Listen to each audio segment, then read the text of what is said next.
doing things for myself as a parent lodged me into a different kind of activism. And I would really recommend that to people who are feeling demoralized and confused right now, right? Which is start with where you are, where you live, where your issues are. It's always amazing and so wonderful to see, Suman, the work you are doing in Scarborough, and to really think about all the local connections that we have, make it all better right where we are.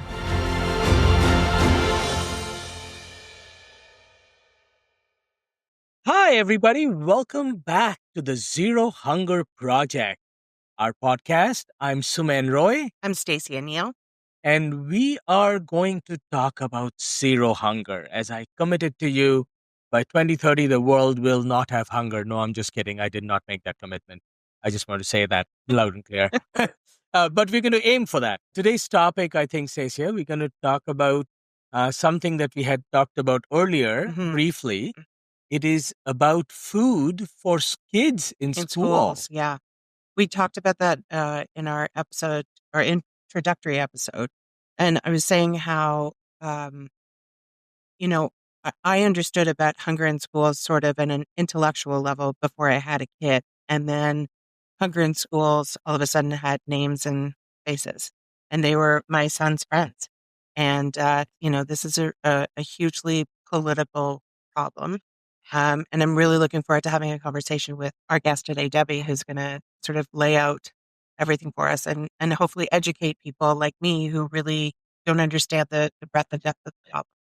That makes so much sense. And with our guest today, Debbie Field, I have had the pleasure of working with her for quite a few years now. But I call her the guru for school food. And I'm going to look at you, Stacia, to introduce our guest. It's my pleasure to do so. Debbie Field is the coordinator for the Coalition for Healthy School Food. The Coalition, it's 360 plus nonprofit organizations and networks and 140 plus endorsers, has successfully advocated for a national school food program and policy. Debbie is also an associate member at the Center for Studies in Food Security at Toronto Metropolitan University and is a visiting teaching faculty at the MPP program at McGill University Max Bell School of Public Policy. Debbie has an honors BA in sociology from Trent, a master's in adult education from the Ontario Institute for Studies in Education, and an honorary doctorate of laws from York University. Thanks for joining us today, Debbie. A pleasure. Okay, so Debbie, first of all, thank you so much for coming. You certainly have lived the world of school food. So my first question to you would be, what do you think is the link between healthy food available in schools and national food insecurity? Sure. I think they're actually about two different things, really, because I think national food insecurity is about the whole population having adequate access to food, and probably means more income for most people. Whereas school food is about an individual child having better access to food that day at school, and that has a big impact on the family's food insecurity, but it is not the same thing. And even though it's really, in the long run, really important for the whole society that all kids eat well, I'd rather talk about health and well-being than national food insecurity as maybe a beginning way of looking at it. I'm interested to know how this all started for you. How did this seed get planted in your brain to begin with? Well, there's kind of like my own personal story, and then there's my child's story, my children's story. So my personal story is that I grew up in New York City. My mom was a widow. She worked minimum wage jobs. So I qualified for the free hot lunch program in Brooklyn. So, I can remember being in grade 3 and lining up with my little girlfriend in the line. And I went into the free kids cafeteria, and she went into the cafeteria where parents could apparently afford to feed pack their own kids' lunch. I had better lunch than her, I'm sure. I still love, mashed potatoes and meatloaf and gravy and peas, and it was a U.S. surplus product food. And so, I grew up loving that kind of food. My mother, and it really relates to Suman's question. My mother wasn't any less poor. It didn't change her income on her income taxes.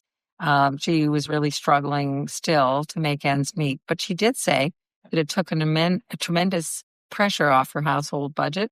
And we'd often eat a different dinner. So we might eat a simpler meal like noodles and cottage cheese for dinner because I had meat at lunch. And more importantly in the whole story is it made me, I'm sure, healthier. And it had a huge impact on my life going forward forever. And I'm very grateful to that program. It's very terrifying to watch amongst all the other cuts that we're seeing in the United States, the Trump administration beginning to cut the National School Food Program in the United States. So that's very disconcerting. I'm surprised to hear you say that the food you received was better than the food that your friend received. But I don't know why. I mean, it makes sense that you'd say that, but I'm surprised. Every study that has ever been done will show that food that is served in any school food program in the world is better than the food on average that kids are packing from home. And one of my best stories, and this was in a time when I knew Suman, I was working at Food Share Toronto, and I went to California to see the salad bar program in operation in Santa Monica County. And the day I went, there were three things going on. There was a USDA surplus cafeteria the kids could go into. And then there was the salad bar program, and then there was pack your own. And I've got these great photographs which show the unhealthiest food for sure was being brought from home. There were Lunchables, there were a variety of processed foods.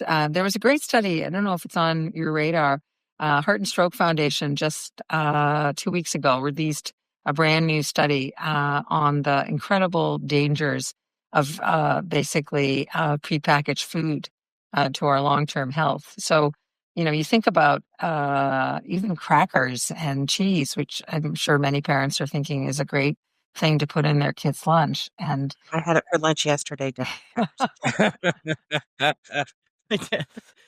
No, you're absolutely correct, Debbie. I think especially seeing I call it inner city or the urban population where both the parents are working. They have two jobs. They just don't have the time and effort to really put their mind to what to put on the kids' lunches. And in a lot of cases, it ends up being packaged foods. Well, I mean, we're so dependent on it because it's prolific and it's less expensive than buying fresh food. So, intellectually, that makes sense. It's just, it's heart-wrenching, actually. Mm-hmm.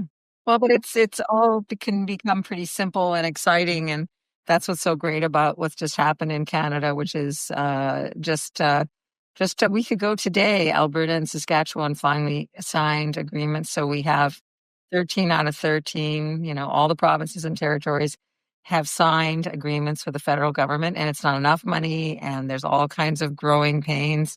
But for the first time, we can say that Canada is embarked on a national school food program, which is.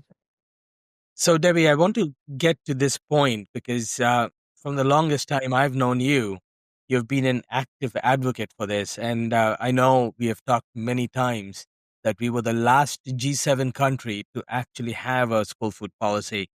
Talk to us about the journey.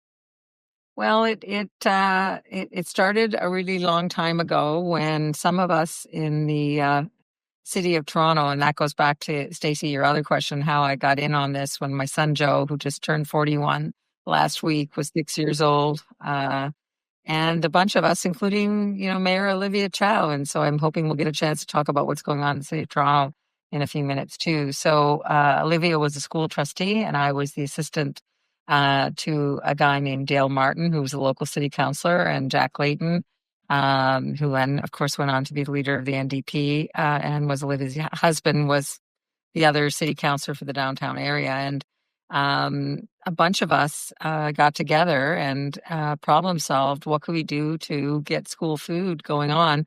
Joe, my son, had gone to daycare and eaten everything at daycare. And I said, Joe, what's it going to be for lunch? And he said, a salami sandwich and a bag of chips and a pop, please.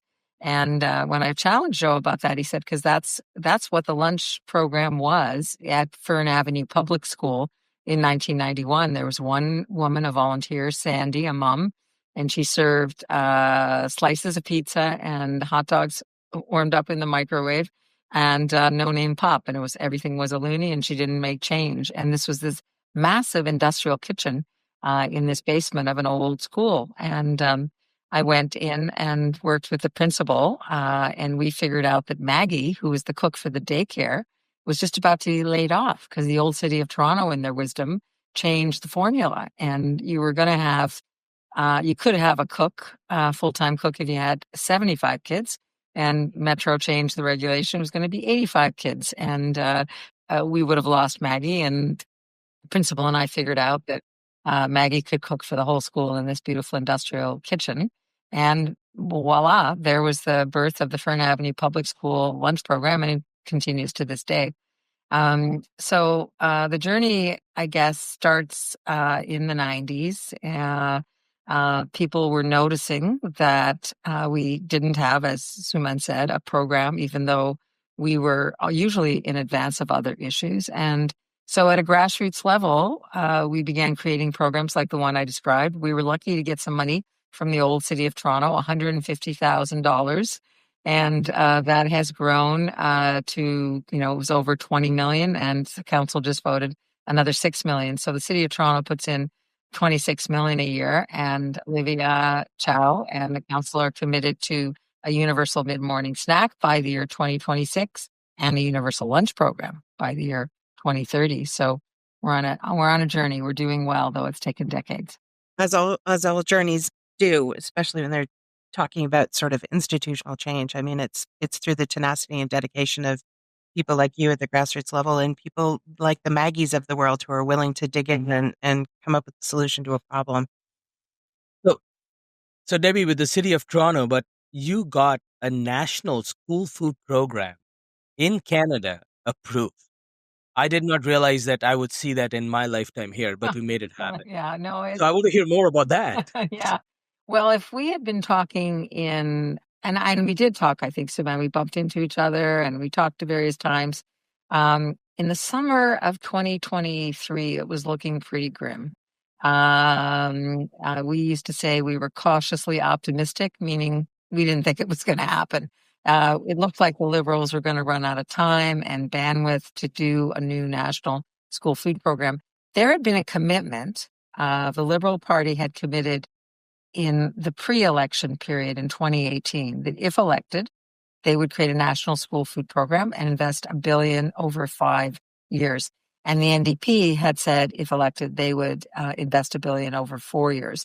So we had those commitments.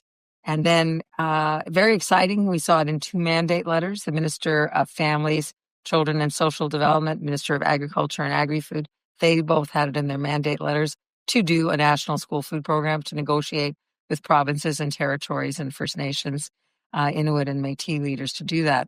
But nothing happened in the budgets. We kept seeing nothing, no money. And so we were really quite worried, Suman, that it wouldn't happen. And then we calculated that 10 separate things happened over the course of about 6 months. And I would say what I credit most is the strategy of our coalition's Grassroots going to visit MPs. And so there was kind of like a real, a pouring up from the bottom. We kept hearing that Liberal and NDP MPs, backbenchers, kept raising it at caucus meeting. And so that was hugely important. The National Teachers Union became very involved, and they said that it was their number one priority. We learned through that process that Justin Trudeau identified as a teacher. So even though he had once said to MP Julie DeBruson, "You'll never hear me say the words National School Food Program," he ended up getting a bit interested. And then it was actually a kind of wedge where Polyev started attacking Trudeau about the carbon tax. There was a backbencher bill from New Brunswick. Serge Cormier's bill was to create a framework to have a discussion about a national school food program. And the Liberals, the NDP, the Greens, and the Bloc all voted for it, and Poilievre voted against it. And so then Trudeau and Poilievre kept getting into one of those horrible things I hate about our parliament, pissing match where, Poilievre is screaming about the carbon tax and Trudeau is saying, we're not mean-spirited like you. We are going to create a national school food program. That was in December of 2023. And so, in fact, from then till April 2024, when the announcement came, it was a very short period of time. A lot of other things happened, including the NDP. Jagmeet Singh made it his number one condition in budget 2024. And just this increasing research and evidence on the benefits of school food programs and the number of great programs across the country. So a lot of things came together. We were very pleased. Thank you. I think a couple of things that I took away from the story, Stacia, is the grassroots. How important it is in the grassroots, and especially you sitting in your on your computer and watching us or listening to us in your car radios. It is you who can actually move the needle and also take advantage of the political situations. We call it the dumpster fire in that's happening around the world. Take advantage strategically. Yeah. Right, Debbie? Yes, absolutely. Yeah. No, and I think it's very hard. Social change is very hard in all generations. Right now, it's very confusing. But this basic idea that it doesn't cost any money, you don't have to have billboards. You just have to go to see your elected person and talk to them about what you care about is really important. Yeah. We were talking in an earlier episode about how you can use your pocketbook and your vote and your voice. And it's that Margaret Mead quote about a few committed citizens changing the world.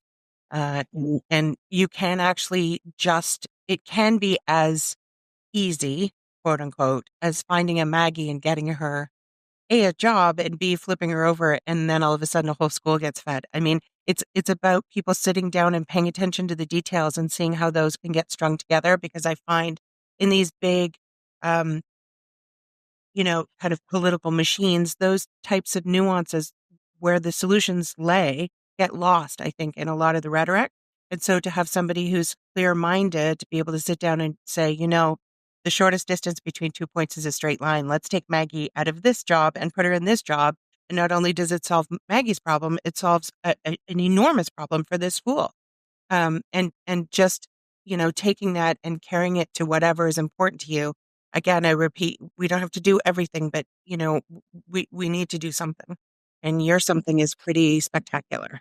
Thank you. Yeah, no, it feels pretty good. And anyway, I've done all kinds of things in my life, and a lot of them were about me doing things for other people, which was great. I did a lot of solidarity work. But in fact, doing things for myself as a parent lodged me into a different kind of activism. And I would really recommend that to people who are feeling demoralized and confused right now, right? Which is start with where you are, where you live, where your issues are. It's always amazing and so wonderful to see, Suman, the work you are doing in Scarborough, and to really think about, all the local connections that we have to make it all better right where we are. Yeah, it's an incredibly valuable message.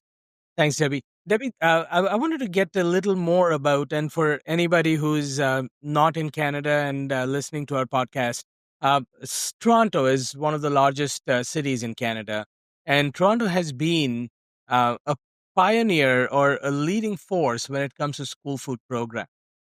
Debbie, you talked a little bit about how it started and how it's going. Like, where are we today on school food program in the city of Toronto? Well, we've always, going back to those early years that I talked about, had this robust mid-morning snack program. Started in just 8 schools. We had just that little bit of money that I mentioned from the old city of Toronto, and we've grown it. But of course, as there's been more interest and more schools coming on, and then the really terrible problem is, of course, food affordability and the price of food affordability going up so much. So that's meant that schools have had to really scrimp because their budgets didn't allow for enough money.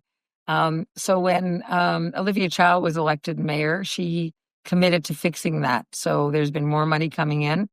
And then she took a visionary statement to move towards a universal lunch program by the year 2030. And in the old days, when we were advocating in the old city of Toronto, they would say, well, how is it that you think city councillors, it's not even our jurisdiction, why should city councillors put any money into school food? And we were able to convince city councillors that a well-fed school makes for a safe neighborhood, so school food makes for a safe city. And that from a public health and safety point of view, school food was a really great investment. And so it's been great to see the City Council continuing that great tradition and Toronto moving forward. It seems asinine to me as a parent of a 7-year-old that you would have to justify why feeding a kid is a good idea for you. Like and that's the kind of thing that I think you have to stay the course, because you're going to be confronted with a lot of stuff that doesn't make sense, that's stupid, that's counterproductive. Yeah. And there's a lot of politicking going on in this type of thing. And you really just have to stay true. And as you say, if you ground your activism in something that's directly related to you, it will keep you going during those times Yes. of just asinine politics. Yeah. And again, you have the kind of small is beautiful concept, right? Of trying to fix wherever we are around where we are first, as we also then focus on big national and international questions. And again, I think given these tough times politically, where the world does seem to be getting unhinged in terms of all the principles of past ways of working, these principles are going to be really important. I'm curious to know what you do with the momentum of this, 20-year overnight success that you're all of a sudden having, that you've been hammering away forever and ever. What do you do now? What's the idea? Well, we have three big things that have to happen. One is, first of all, we have to convince whoever is the next prime minister and beyond Mike Carney now, but after the next election, we have to make sure that whoever is the prime minister will continue to support school food. And that has a couple of different steps. The agreements that were signed between all 13 of the provinces and territories and the federal government are 3-year agreements. The first year money is there and have been received by the provinces as soon as they sign. But year 2 money has to be adopted by Parliament through the main estimates at some point in the upcoming year. So it doesn't just roll over. That's true of daycare and even defense spending. That's what makes everything about this so scary, is that you have the commitment, but it's whether somebody's going to put their money where their mouth is. In the year 2 and year 3 of these agreements. So that's really important. And then we also have to make sure that whoever's elected embeds it in legislation. So Suman mentioned a few minutes ago the words national school food policy. So we got two things going on. We have a national school food program funding, and we have a national school food policy. And both those things happened last year. So first, the government put money in budget 2024.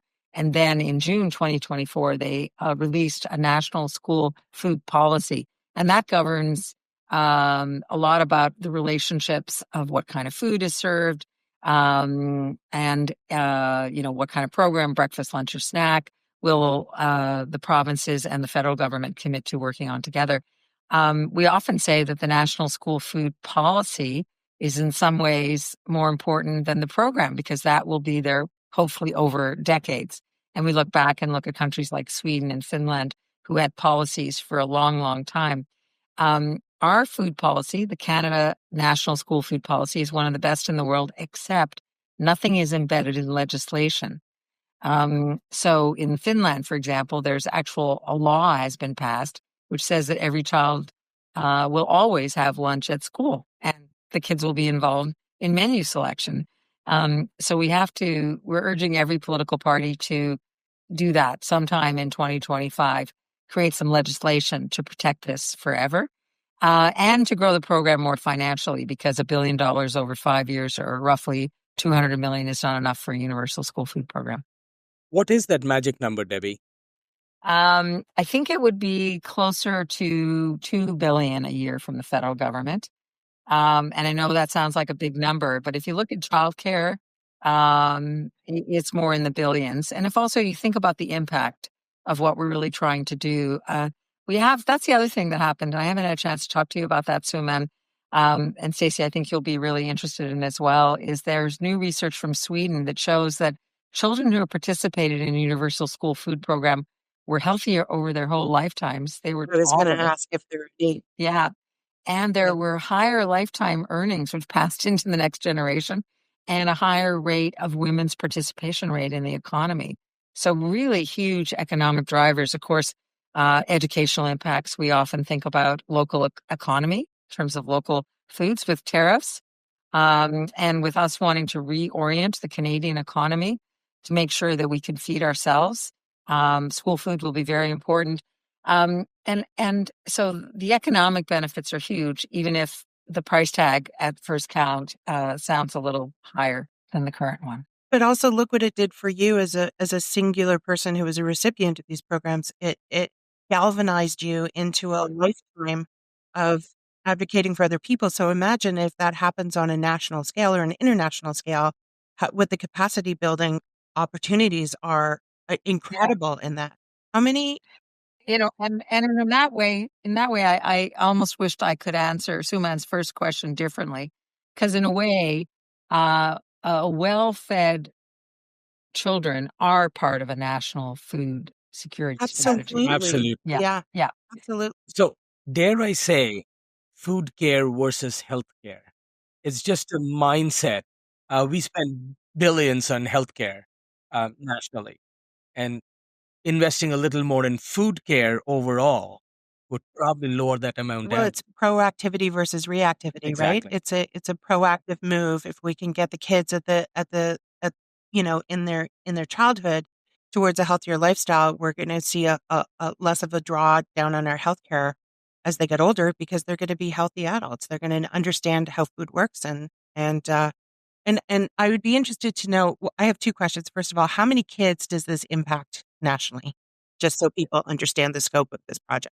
So before the national investment, about a third of the kids in Canada had some kind of program. And the federal government's estimating that about 400,000 more kids will eat through this process. So again, we're nowhere near the 5 billion kids who go to school every year, but it's I haven't really thought about incrementally how much more, but maybe we went from a third to 40% of the kids through this. So it's a big incremental growth, but not enough to get us where we need to go. And the other great thing we haven't really talked about, we talked about cities and the federal government, but of course they're the provinces, and that's very important. So every province and territory, luckily, does put something in, but some provinces have really increased their investments, and some provinces haven't. So Ontario's really in a problem right now because Ontario hasn't increased its base amount since 2014. Come on, Ontario. I'm here for calling people out. So let's talk. Who are the other people that are dropping the ball here, Debbie? I'll take the heat. Who is it? Saskatchewan is the worst, and then Ontario in this list. We have this list of current investments. So the first shout out is to the province of Nova Scotia, who just made the biggest investment. In fact, they've gone to the top. So, Nova Scotia used to invest about $1.4 million in a breakfast program. And then last year they moved that to 30 million. And then just 3 weeks ago, they moved it to 80 million a year. Okay. Can we talk about Nova Scotia just for a hot second? Yeah. My mother's a maritimer, so I'm a proud maritimer by proxy, but they were also the forerunners of in the environmental movement. They did recycling and composting. They've done all kinds of stuff. They're on the cutting edge. Nova Scotia's crushing it. It's great. And all the maritime provinces. Yes, absolutely. It was PEI who made the first universal pay what you can lunch program. And the other thing that's very interesting is these are under conservative government. So the other point I think that hasn't come up is that school food is nonpartisan. It's for all political parties. And what we've seen is big investments from actually provinces that have had Liberal, Conservative, and NDP leaders. BC had made some big investments about 4 years ago. They were the top of the chart. And then Manitoba did a great thing. Wapkanu is actually a brilliant leader and deeply committed to school food. And so he went from, again, 1.5 million to 30 million. So yeah, lots are coming up. And you asked Suman what's on our agenda. It's to continue to work in those provinces, in all provinces and territories, to ensure they continue. And of course, we'll be really looking to the new, really elected Ford government to see why this is such a wise investment. If affordability of food is the number one issue that Canadians are talking about, and if all of us can experience when we go to the grocery store the terrifying increases in food prices and the fear that anything from the U.S. is maybe going to have a tariff on it, school food, we hope, will be seen as a wise investment for the health and well-being and education of kids in Ontario. So before you jump onto your next question, Yeah. I've got a burning one. Yeah. So Debbie, we know, especially in my community in Scarborough, many kids who goes to school and get a school food program, for some of them, that is the only meal they get in the whole day. And knowing that, what do you think it's a solution for the summers when the schools are closed? What happens then? Well, I mean, as you know, there's this great group, Summer Lunch Plus, and there's a lot of people who are really talking about how we have to make sure that programs continue during the breaks and also during the summer, for sure. Right, and we want to make all those links available to people who have no idea about any of these programs, or if they need access to these programs, then we can definitely hook you up with people who will be able to help you. Exactly. I always like to ask people, what question does nobody ask you when you get interviewed talking about these things? What is the one thing that you wish people would ask you about? How can we go deeper in terms of making programs that really help teachers? We teachers in education are in a tough spot. Our teachers are expected to do so much, and again, there have not been enough investments to keep the schools as they should be. Um, and school food can be seen two ways. It could be seen as a burden on kids uh, because they don't have enough to eat, and therefore creating a school food program could be seen as a burden on teachers, or school food could be seen as a solution for teachers and schools. And we've seen so much evidence that a school that has even a mid-morning snack, but let alone a quality lunch program and a mid-morning snack, the kids are happier. They're happier going to school, and they're therefore happier learning. And so one of the things our coalition's really looking at in the next couple of years is beyond funding, which is of course important. How can school food transform literally the school food? How can the school day and the school community? How can school food transform the school and the school environment? What happens when you smell home cooking as you walk into a school, when there's a garden, when kids are well fed and therefore calmer? So yeah, that's what I'd like you to ask. Yeah. Okay. I mean, that's really important. Those are important discussions to have. And also, what's your best case scenario for all of this? What's your ideal pie in the sky outcome? um, what I kind of call radical incrementalism, right? Which is we will continue to grow this, not maybe all in one fell swoop to the billions we need, but each year more. We'll think of respectful ways to do pay what you can, where parents can, who can afford it, can put in some money, but Stacia, you could put $5 in, and I could put $1 in, and Suman could put $3 in, and our kids would all eat together through, software that allows there to be no stigma. So yeah, I think it's about how do we keep like the long view of where we're going and not get demoralized in the radical steps that we take along the journey. That's amazing. Before we wrap up, Debbie, another burning question I have, because this podcast is, I'm assuming it'll be global, and there is people from various countries who's going to be watching or listening this podcast, and some of the countries do not have a national school food. The parents might want it. So, what advice do you have? How do they get started? Well, in a way, it starts, as I did, one parent at a time, right? It's one parent, one teacher. You kind of find your colleagues, your allies, In my case, it was finding that principal who was ready to talk to me. And it was a parent and a principal. And who was a big ally in those early years was the gym teacher, because he understood that physical education and healthy eating really went together. So you kind of get your team together, if you're a parent out there and you're listening and you can't imagine how you're going to do this, find another parent who agrees with you. Go talk to a couple of teachers. Sometimes it's the administration people in the front office who will be your allies. Sometimes it's the caretakers. So create your little group and try some things. Maybe one day a week even. Try to see what you can do to start this in wherever you are. Yeah, thank you so much, Debbie. You are just amazing. You're totally a stone cold badass is what you are. And we're lucky to have you. Absolutely. Thank you so much for your time. Thank you for coming and sharing your wisdom. This will help a lot of people. Thank you very much for the great questions. Great to talk to you both. Take care. Pleasure. Thanks so much. Thank you. Bye. Take care.